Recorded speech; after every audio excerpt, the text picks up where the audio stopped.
What's up mga kapadyak? Sa video na to unboxing tayo. Meron tayong i-unbox dito na package. Etong package na to galing tong China. Pinadala sa atin ng company na Trifox Bike. So obviously, frame to kasi yung mga products nila is bicycle frame na carbon. Ang hindi ko pa alam is kung anong frame yung pinadala nila. Tsaka kung anong kulay yun nandito. Kasi size lang yung binigay ko sa kanila. Tapos yung address ko. Yun lang. Pinadala na lang nila yung frame dito sa akin. So ngayon, unbox natin. Check lang natin. Frame check natin. Tignalaman na natin kung anong frame to. Doon tayo magdi-decide kung anong plano natin sa frame na to.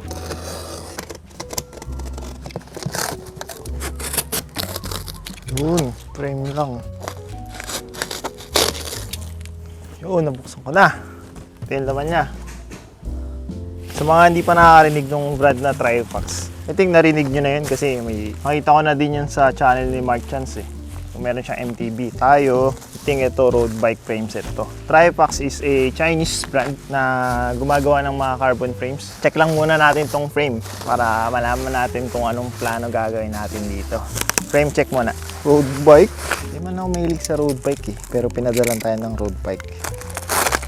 Mukhang mapipilitan na talaga tayong mag-road bike ngayon dahil dito. Ilalagay ko pala sa description sa baba yung link ng website ng Trifox kung gusto nyo magtingin-tingin ng mga products nila. Kasi andun naman nakalagay naman doon yung mga info, yung mga detailed specifications ng bawat frame and other carbon products na binibenta nila. Ito, pinadala lang to sa akin for free pero wala silang binayad sa akin na para gumawa ng review na puro maganda lang. Kaya lahat sasabihin ko sa inyo dito. Lahat, positive, negative, may mention natin sa review nito. Pinapa-review lang to sa atin eh. Yun yung fork, ito yung frame, tapos may seat post pa. Ito siguro headset to.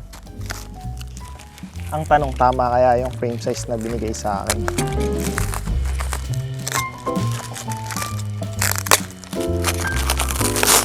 Seat post to. May kasama na siyang seat post. Gaan, grabe. Super gaan niya. Siyempre, carbon kasi. Paano ba natin tatanggalin yung balos nito? Nakakatakot i-cutter kasi baka madali natin yung carbon eh. Kulay, itim siya na glossy. Glossy na black. At may red. Color red. Oh, ang talas po ng ano. Ba't naman ganito?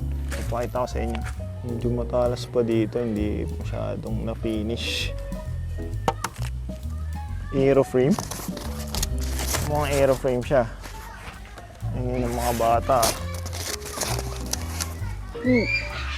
Logo ng Trifox. Tapered head tube. Glossy black tapos red.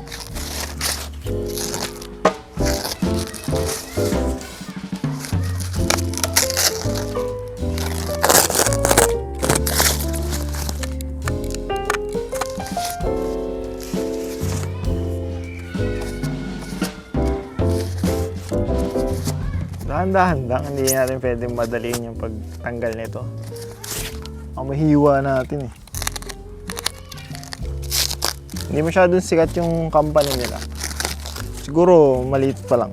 Pero bigyan natin ng chance. Tatry natin. Sana lang wag masira to or wag bumigay habang ginagamit ko. Yun lang kinakatakot ko sa mga ganito. Nakita ko naman to sa iba. Kay Trace Velo din nakita ko. Gamit naman niya. Tsaka road bike naman to, hindi naman natin to pang dudurugan na dito ulit kong MTB. Siguro okay pa tayo. Hindi naman siguro to mag-i-snap basta-basta. Yun lang naman ang concern sa mga ganitong klase ng frame eh. Kapag Chinese carbon, baka daw hindi matibay or hindi maganda yung quality control. Sa layup ng carbon, wala tayo ng mga tech na kagaya kay Hambini para i-check yung quality ng mga frame eh. Wala eh, hindi natin kayang gawin yun. Simpleng user lang tayo.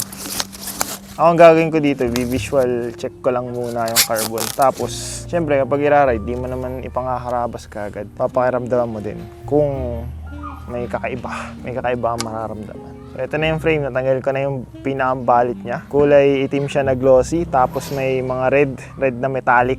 Logo ng Trifox dito sa down tube, glossy din. Tapos logo ng Trifox dito sa Head tube, ito logo din nila yan, nakalagay, Designed and Engineered in Shenzhen. True axle yung dropout niya. May kasama ng axle. Removable yung RD hanger, tatanggal. Tapos flat mount yung brake mounts. May pintura pa nakatakip, tutusukin lang naman. Tapos itong gusto ko dito, threaded yung BB niya. Pag kasi press fit, yung press fit kasi na BB mas prone yun sa langit-ngit, sa creaking kesa sa threaded. Agad lang no, mas magaan yun. Threaded, mas mabigat konti. Pero yun. Tapos internal cable routing, dito pumapasok aeroprime.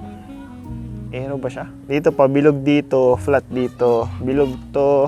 Hindi siya aero pero aeroframe set siya. Kasi yung seat post niya hindi bilog. Mounting ng FD dito, brace on. Check naman natin tong iba. Ito yung fork.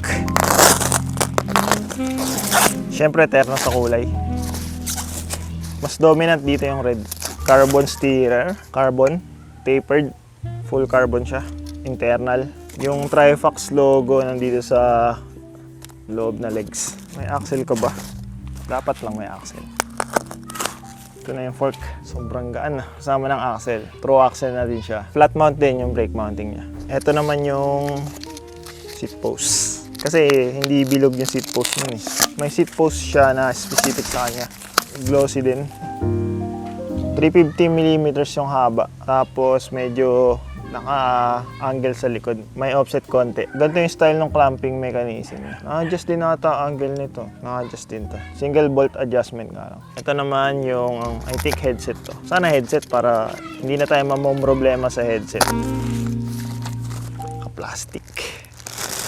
Ito, I think ito yung parang cover dun sa seat post. Kasi may ganito din yung sa carbon ko na MTB. Sa Trinks ko yung may ganito din. Tapos, ito na ba yung seat clamp? Parang ito na yung seat clamp. Ito yung iipit dun sa seat post. Para hindi siya dumulas. Kasi hindi nga bilog. Hindi pwede yung mga pabilog na seat clamp. Ito yung iipit lang talaga. Ito siguro. Takip. Then ito, nasa box. Headset na to. Oh nice, may kasama ng expander. Kasama na siyang headset. Sealed bearing headset. Binabagsak na lang naman to eh. Tapos, may expander na ito. Expander na siya. Kasi hindi yung pwedeng gamitan ng flower or star nut. Yung steerer tube pag carbon. Puputok. Kaya ganito yung ginagamit. Ito yung itsura ng frame set. Road bike frame set na aero. Hindi siya aero eh. Itong seat tube niya lang. Ano kayang RB discipline to? Well, anyways, ayan yung forma niya. Ayan yung tindig niya. Check natin yung weight tsaka yung size. Kasi hindi ko rin alam kung tama yung size na binigay sa akin. Weight ng fork kasama yung axle, 430 grams. Weight ng seat post, 220 grams. Ito namang frame, kasama na yung axle, yung drop out. Check natin. Pati yung mga bolts, may mga bolts na din kasi. 1.1 kilograms. Yun yung weight ng frame. Bali in total, almost weight ng seat clamp, 50 grams. Weight naman ng headset, 138 grams. Check ko naman ngayon yung mga sukat-sukat niya. Chainstay length, 420, 425. Ang haba nitong top tube, nasa gitna, 52 ay ayos lang.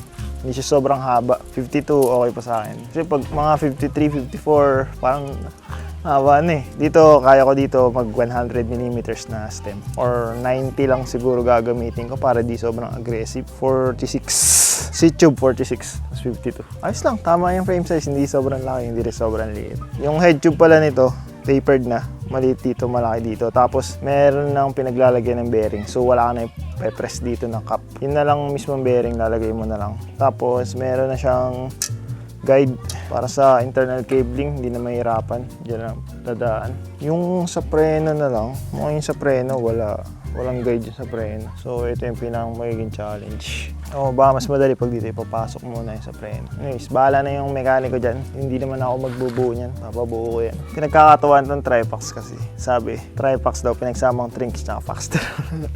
Ayun mga kapadyak, ayan yung Trifax Carbon Road Bike. Bagong project bike natin yan. Bubuuin natin to, lalagyan natin pyesa. Tapos saan natin i-test ride, gagawin na review pag na-ride na natin. Kung nag-flex ba siya, kung parang bibigay, yun yung gusto kong malaman kapag na-ride ko na to. Or kung maganda ba yung ride quality niya. So, yun. Yun yung i-update ko sa inyo sa mga susunod na videos about this frame set. Again, thank you sa Trifax Bike sa pagpapadala nitong frame set na to. Kung interesado kayo sa ganitong frame, ilalagay ko sa description yung link ng website ng Trivox Bike. Check nyo na lang, andun na rin yung complete details, complete specs, tsaka yung pricing nila kasi alam mo na iba-iba din eh. Minsan kasi nagsesale sila. Kaya yun, dun nyo na lang i-check para dun sa exact pricing. That's it for this video mga kapadyak. Kita sa susunod na videos. Ride safe mga kapadyak.